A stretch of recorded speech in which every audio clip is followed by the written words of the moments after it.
Got a couple of bare spots on this lawn. I'm going to be putting in some grass seed. And the important thing is when you're putting in grass, you want a nice even distribution of seed. Now, if I was overseeding this entire yard, I would get a drop spreader, fill it with seed and just walk back and forth and be done with it. But when you have a bunch of spots like this, how do you evenly distribute the seed? Well, here's one idea. Get a berry container. All berry containers have drainage holes in it. And if there's slotted holes, as you see here, it's perfect for distributing grass seed. So you just dip the container in, fill it up with seed, just like that.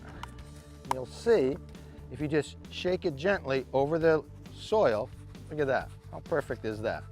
You get a nice even distribution of seed over the whole soil. That's about it. That's all you need. And now, the last step, which is really important, is you want to make sure you rake the seed into the soil so it'll have a good chance of growing. The seed only needs to be down about 1/4 of an inch or so. And now, come back and water that every day. Within a few weeks, you'll see the grass start to grow, and pretty soon that bare spot will be gone.